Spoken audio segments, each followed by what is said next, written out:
For sure. Definitely, because it gives you so much more gratitude for the place you're in when you understand the origins of it, and with that gratitude comes a sense of responsibility, which, as you said, so many people don't have, and that is such a huge issue we have in Australia, with campers and four drivers just trashing places, national parks getting closed down because of it, which then stops anyone from entering, which sucks because you have a lot of people that are respectful, and I would say most of the people are and want to enjoy it, but it's just that couple of percent that don't. Yeah, there's always and that'll forever be an issue, the lowest common denominator, just ruining it for everyone. But if we continue to push this education, there's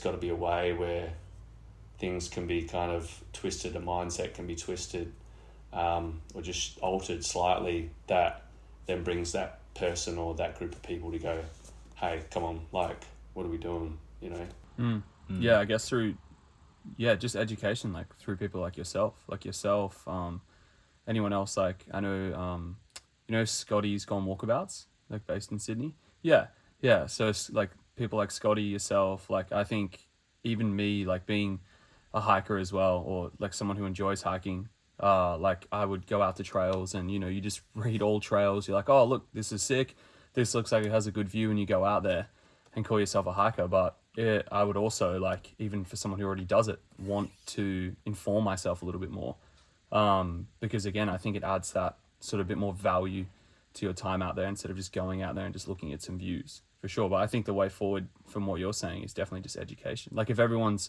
opinion was formulated around like what their actual, like what they didn't just say don't trash it for no reason. It's like, actually don't trash it because of this history that laid there before you trashed it, almost. 100%, mate. And there's just even just knowing the bush and the species and what's edible around you, there's I think it's so epic, to be able to walk through the bush. I can't say I can do it, but I know in certain parts I'm like, all right, I know that's edible and I can eat that and that. And, it's just education on that and learning in that respect is, I don't know, it's something we've definitely lost. Well, I don't think white fellas ever really had it. Obviously, definitely not to the knowledge of the Indigenous and traditional owners. But, there's something pretty special about being able to walk through the bush and, treat it like a pantry. And that's definitely where I want to push things, because I've got a real love for it and a desire to be able to be self-sustainable in some areas. And, obviously going out to a salt lake, it's a whole different story. Like, bring the food, because, you're not going to get much out there. For sure. Get a bit of salt, rub it on your lamb roast or something, but that'll be it. Where does the desire come from to be self-sufficient in that sense? I'm not really sure, but I grew up always watching Bush Tucker Man, Les Hiddens, and that guy's a bloody legend. And he was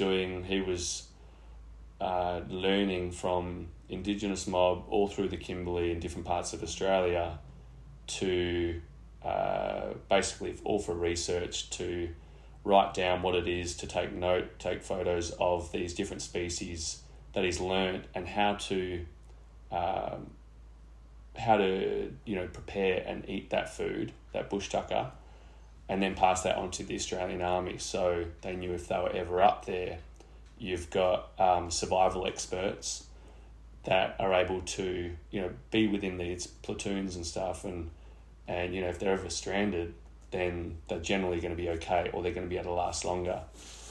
And so for him, it was all research, that turned into a television show, and I think it inspired a lot of people. I've got a lot of mates that, that was just the bee's knees. Hey, like, the guys are amazing to be able to go out and do that, and that, I think that definitely played a big part in inspiring me to also want to go, okay, so where am I?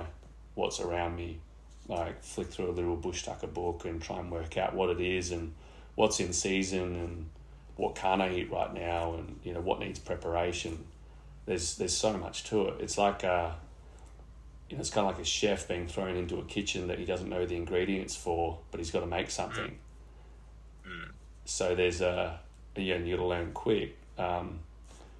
You know, the difference is out in the bush that you eat the wrong thing, you can be in trouble. Yeah. So it's kind of I don't know. It's kind of a beauty in the risk of it as well.